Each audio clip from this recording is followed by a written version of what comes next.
And I think it was also a really clever choice to make both of the parents in the story writers. So when you get his side of the story, it's a good story. And when you get her side of the story and you listen to her testify, she's got a great story.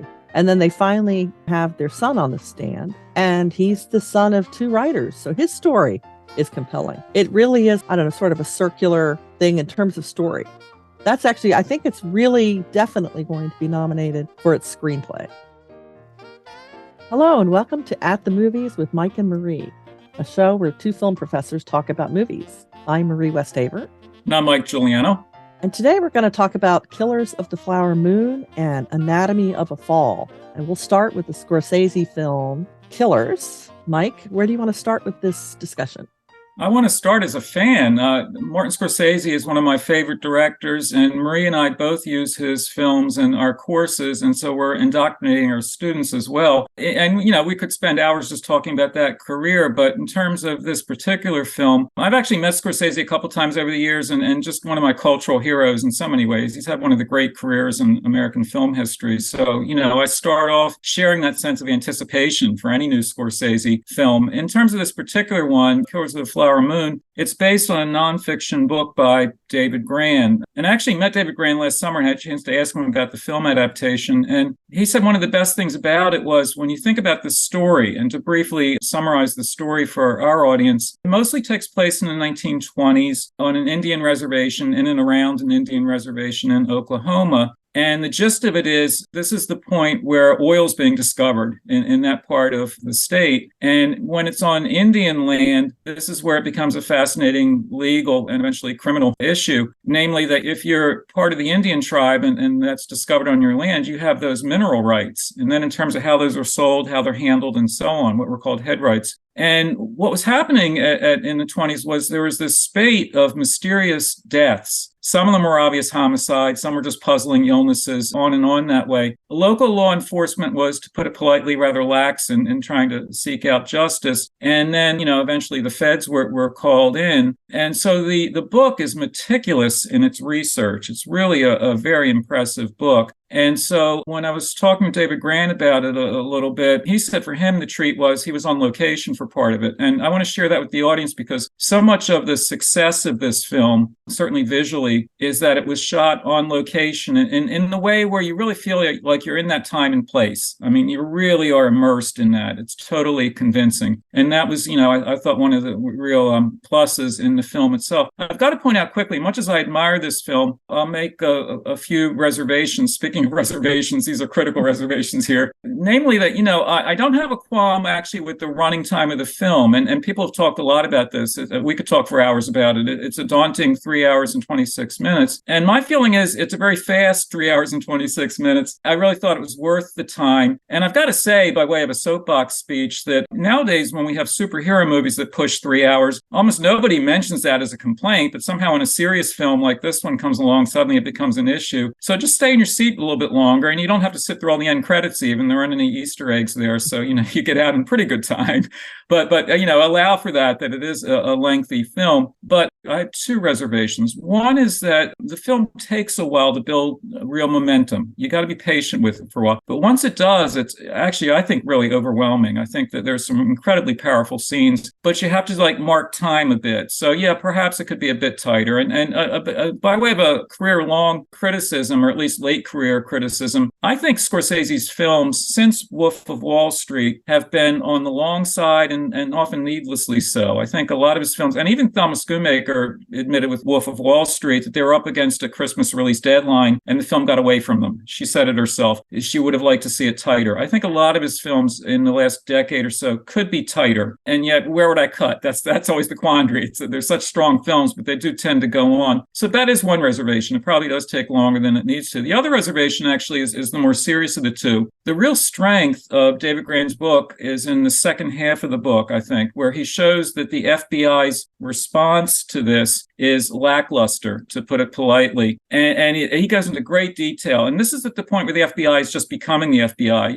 It's hard to believe now, but there actually was a time when J. Edgar Hoover was a young man. And this is very early in his life and his career. And the Bureau is not exactly eager to find justice for these Native Americans. And so that's really, really compelling in the book. What Scorsese does in the film is not just downplay that, but he presents the FBI as almost heroic figures who've come in to help. And in that respect, it's a more conventional film than it should be. The film is really full of ambiguity and complexity and all the things I like in a movie, but not when it comes to the depiction of the FBI particularly. And then what happens is, because amidst all this violence and all this criminal activity, one of the root causes is that as Indians come into this wealth, and this is all true, they suddenly were like per capita like the wealthiest Americans. And there are scenes that are meant to be funny early on of them driving like top of the line cars in the 20s and like living it up like wild, just having a great old time. But the fact that, many of the white residents of the area were, of course, resentful. And then one of the really devious schemes was that, particularly among young white men, they were making a point of marrying Indian women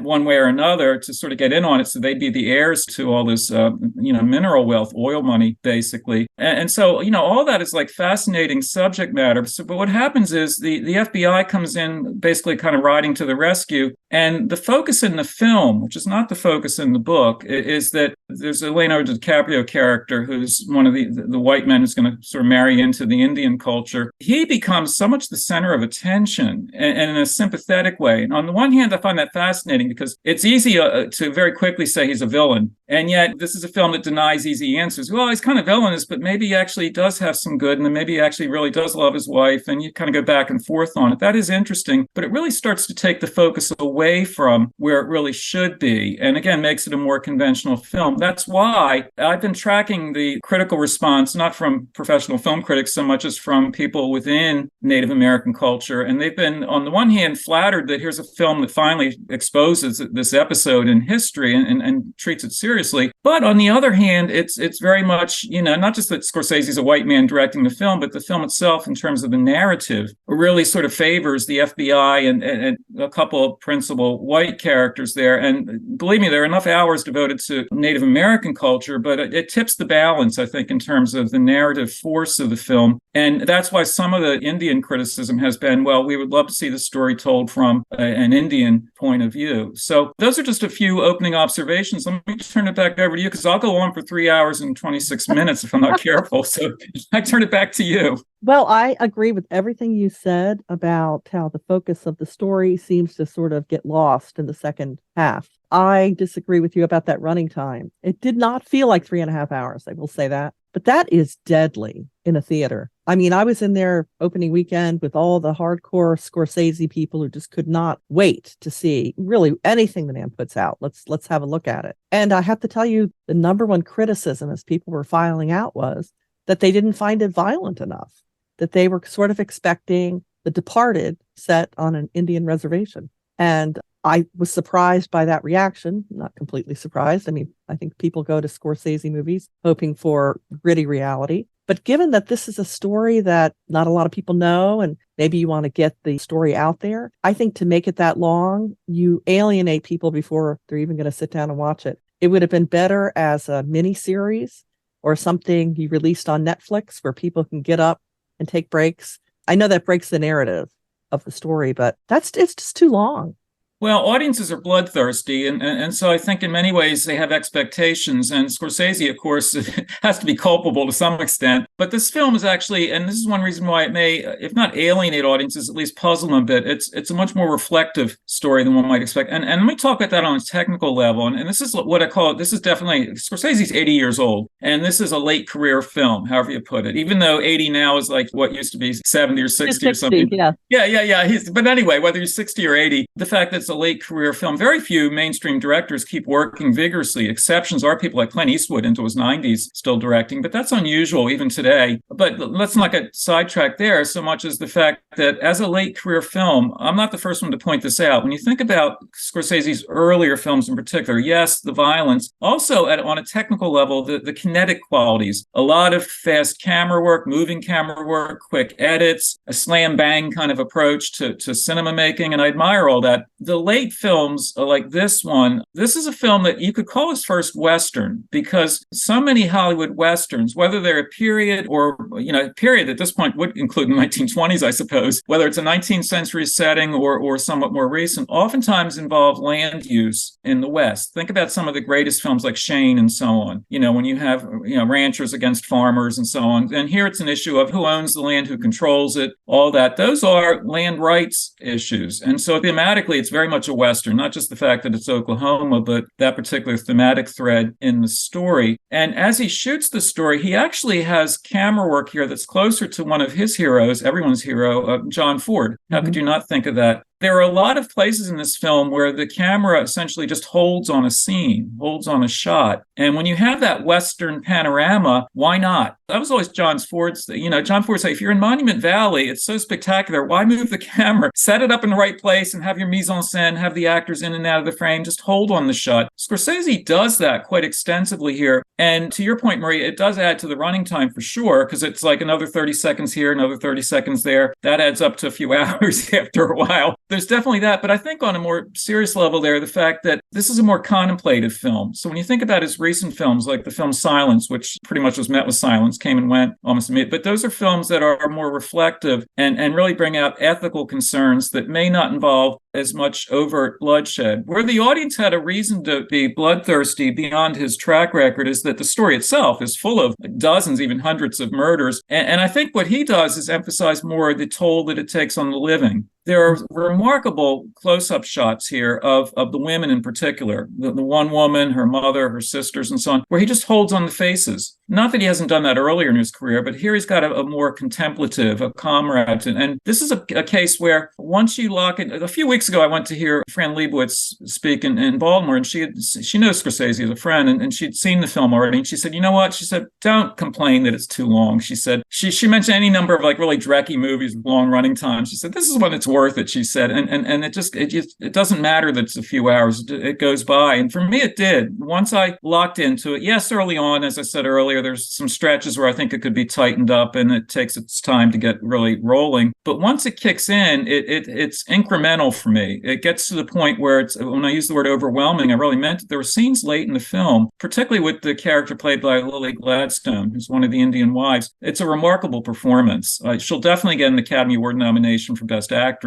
I think she should win it. I mean, it's a great performance. It's so understated. It's so quiet that in some ways you need the time. You need that kind of space cinematically here. And one of the criticisms of the film that I don't think is justified is, just as the Indians have had some criticism, and it is merit there in terms of this being from the white perspective and white male and all that. There's also been criticism from female film critics or just commentary to the effect that, well, why doesn't her character, the Lily Gladstone character, have more of a voice, more agency? Because oftentimes it's just her silent face. And meantime, in her immediate family, people are being killed or at least dying under mysterious circumstances. And here she is married to a white man. Why does she stay with him? How does she really feel about him? They want her to have more agency, to use a trendy word there. But that where I push back on that is, again, with historical fact. When David Grann was researching his book, he did an incredible amount of archival research and, newspapers, history books, you name it. The frustration for him was that there's very little on the record of her voice, of her reaction. She's like the silent center of a story like this. And so the film is very true, actually, to that we can look at her face and wonder, what must she be thinking? And for me, as a film goer, that pulled me into it. Every time it went to a close-up of her, I was mesmerized. Like, how is this affecting her? She's not going to make a conventional Hollywood speech. Well, as a woman, she's not going to do that. She's not living in Howard County in 2023. I mean, with where she's living and how she's living, she holds it in. She keeps it in. And only a few points does she really express herself openly there. That is very true to what we know from the historical record. So it's inherently frustrating that way. But again, at the risk of going on as long as the film, I don't think it's really too long. But I understand, I respect your criticism there because other people have voiced it as well. Yeah, I just think it's not going to find a big enough audience because of its length until it goes to streaming, and then people can. Well, Marie, you know what? Sandwich. Do you know what bolsters your opinion? The opening weekend for it was okay at the box office, but not great. And for a big budget film like this, you need a big opening. And it had a lot of positive reviews, a lot of media buzz. So when you went to see it, that was the core Scorsese audience that wants to see anything that he made, right? Anything. And I've mentioned it to some of my students who have not seen it and had barely heard of it. In the meantime, it had been out for a few weeks. And I thought, well, this is not a good sign when it's not registering on the radar, particularly for younger moviegoers. And now that's not entirely the case. Some of my younger students were aware of it, but for the most part hadn't really seen it or even known much about it. Meantime, they'd all gone to see, Five Nights at Freddy's and, things like that. But somehow Scorsese didn't make the cut.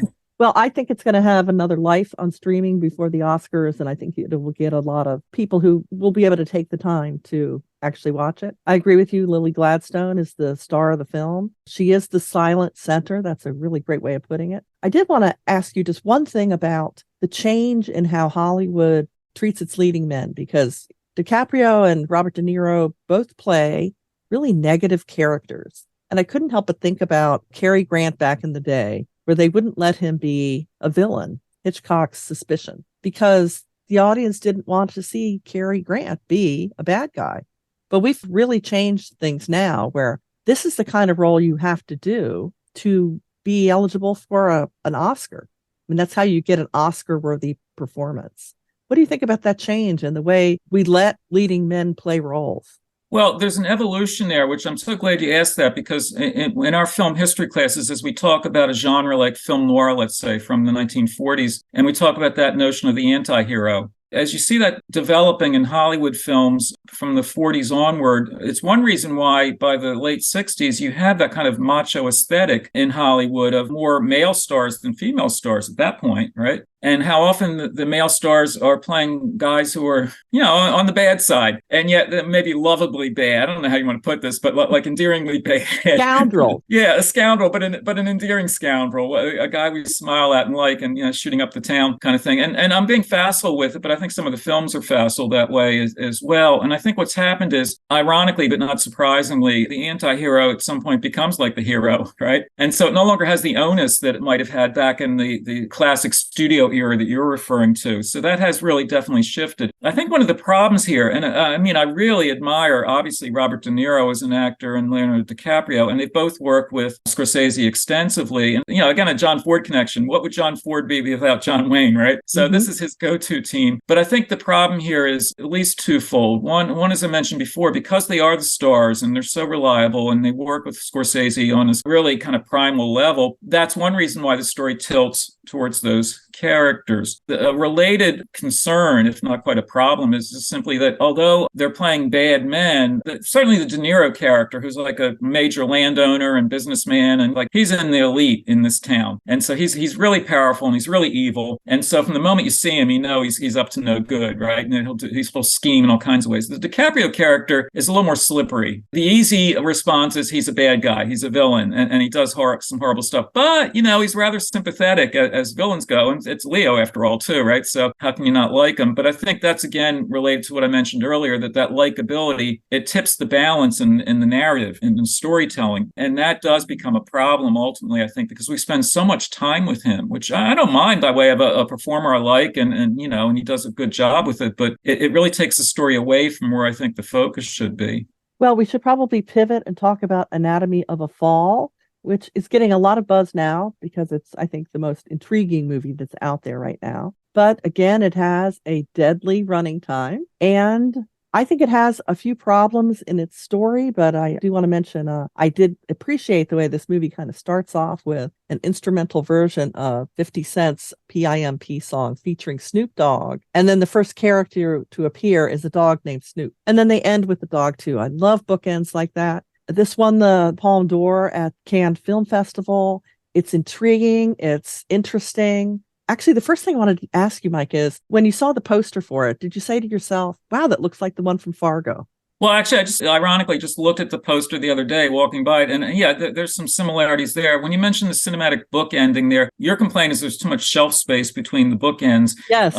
Yes, and I don't actually agree in that case. And so often, as you and I have these discussions, we're watching, and not just superhero movies, we're always complaining the film is too long, yada yada. For some reason, with both of today's films, I didn't feel they were too long. This is a film which won the top prize, as Marie says, at the Cannes Film Festival, so it's had a lot of buzz for that reason alone. Secondly, it's had really strong reviews. Thirdly, it merits that. As you watch it, this film has a running time of 2 hours and 31 minutes. And I was really mesmerized all the way through. And I'll tell you why. This is a whodunit. And it truly is a whodunit in the sense that we can't say much at all about the storyline as it unrolls because the spoilers would start to pop out here and there. But we can give the basic premise, the setup. It's a house in the French Alps. A married couple share it with their young son. They're both writers. Now, he is a rather frustrated writer. He hasn't quite had a career that launched, and, he's grumbling about this and that, and it's tension in marriage. She, meantime, is a successful writer, very much so, TV talk show kind of level. But they're under some financial pressure. And in fact, one of the fascinating, and it's a very subtle film in so many ways, even though she's this big, successful writer, she's still doing translations on the side to make some extra money. Because when they moved to this house in the French Alps, it's his hometown. She didn't want to, they were living in London. She didn't want to make the move. Her first language is German. It's not French. It's not English. The film's mostly in English because that's the language that husband and wife have in common. They're both fluent in English. And so the film is full of linguistic complexity as well. So as they live in this place, he's grumbling about what I mentioned. She's not happy being there. And the townspeople kind of look down on her. She's very much the outsider, the interloper, however you want to put it. And so there's a lot of stress there. There's going to be, anatomy of a fall. Somebody's going to fall. Somebody's going to die. And then there'll be a follow-up investigation and murder trial and so on. What I liked so much about the film was early on, you're looking for clues. That's why every minute I was glued to the screen, looking for clues, looking for evidence. I showed this film in a film club that I run, and the audience had a fascinating discussion because people were split. Some audience members basically thought the party that's been accused of murder is guilty. Other people, oh, no, not guilty. I mean, we were like the jury, right? We were arguing for a long time about this. I like when a film can do that. And even though I had very definite feelings about who done it and why and yada, yada, I realized I could make a case for the other side too. I realized that there's enough evidence to go around there. There are a few places in the film where I think the narrative has a few slips or mistakes or missed opportunities or whatever, but I can't go into detail without spoiling anything there. But there was, for me, some minor disappointments along the way. But gosh, this is a film that is so well written and so well acted that it seemed churlish to register those complaints even. It has so much more going for it than most films that we have out now. And I just the other day was talking with a member of that film club, and she called it a classic. Now, I wouldn't go quite that far necessarily, but the people who like this film really like it. And so I think it will have that kind of critical esteem, that sense of, one of the best films of the year. And I think certainly one of the most interesting films of the year.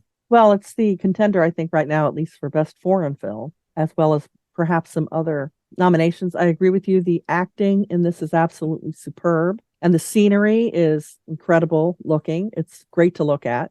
But and it's a courtroom drama, which I love. I love courtroom dramas. I can eating that up, from the get-go. But I will say, and I don't think this is giving anything away, the first thing you see before the movie even starts is a URL, which is didshedoit.com. And I saw this yesterday with my husband, and he said, uh-oh, meaning, this is going to be ambiguous once it's all said and done. And we were surrounded by people our own age there to see something challenging, different, intriguing, and it delivered in all of those things. But I did check out that website after the film, and that was even more interesting because you got people's opinions, like you said, of what they thought happened, who was guilty. I think that's a great thing when a movie kind of continues on past people leaving the theater and they're still talking about it. Well, yeah, people, like with my film club audience, people were arguing during the discussion, which was what I wanted, a good, healthy argument. The argument continued out in the lobby afterwards. And then in the weeks since then, people are still talking about it. Now, you raise an interesting point because the film is premised on a kind of narrative ambiguity. And the story is all about storytelling. It's sort of like his version of a story, her version of a story, child's version of the story, and so on. The prosecuting attorney, defense attorney, all that. Everyone has their take on it. And the film is so premised on notions of ambiguity or uncertainty uncertainty that audiences, meaning you, me, regular moviegoers around us, people respond quite differently to that kind of inherent ambiguity, don't they? Some audience members are like me. I was intrigued by it. I wanted to follow every gesture, every close-up. Other folks, just get a little impatient with it. Like, oh, come on now. Who done it? We want to know. We want a nice, neat resolution tied up with a ribbon and a bow. We want that resolved there. And it really does sort of break out that way. Secondly, you know how it breaks out, Marie? Preconceptions that we all have in terms of, there could be a macho aesthetic. There could be a feminist take on it. On and on that way with, we're all wired in a certain way as we watch a courtroom drama who we think did it. But what are the reasons we think that? What do we bring with us as our baggage as we go to the French Alps? And so my sense is it's really kind of litmus test, I think, for the audience as much as for anything else as to, well, what are your preconceived notions here? Because the film provides enough evidence, quote unquote, to supply both sides or even more sides of the issue. What do you think? I agree. And I think it was also a really clever choice to make both of the parents in the story writers. So when you get his side of the story, it's a good story. And when you get her side of the story and you listen to her testify, she's got a great story. And then they finally have their son on the stand, and he's the son of two writers. So his story is compelling. It really is, sort of a circular thing in terms of story. That's actually, I think it's really definitely going to be nominated for its screenplay. It deserves that. It's really a very well-written film. Now, in terms of the acting, I was really impressed with Swan Arlo, who is the lawyer. And that's partly because he looks like a young Philippe Duclos. If you're a fan of the series Engrenage, Spiral, he plays a lawyer in that. And I was just struck every time he was on screen. He's so arresting looking. And he looks like a younger version of that other actor who's also good as a lawyer in another series. Really enjoyed seeing him on the screen. And I think he's going to go on to bigger things. Well, it's funny you say that. A female film critic friend of mine made the exact same observation. She said, I'll believe anything he tells me. I'm on his side. Because he argues so persuasively and he's so photogenic and he's just like so likable on screen that kind of tips the balance. Actually, I would think, I shouldn't say that as a prospective juror, right? That I'm going to go for his side because he looks good on screen. But he's really charismatic as an actor. I think he's got a real career ahead of him. The other thing that I thought was interesting in terms of casting and design is that the minder that they have for the young boy looks a lot like him, but he's got a vision issue. So it's not like he can't see it, but I thought we could definitely see it. I just thought that was an interesting choice. Did you notice that? Yeah, we can't really discuss the vision issue there, but the young son had an accident, which factors into the marital discord there. There's a lot of backstory here, some of which you get directly, sometimes just through inference, but it's one reason why it's such a richly textured film. I also think that the dog completely stole the show. And at the end of the movie, when the credits roll, he's listed first. Kind of loved that. That's a definite reason to like the film, I suppose. I don't know if there's an Oscar category for that, but it's worth noting. Supporting actor. Yeah.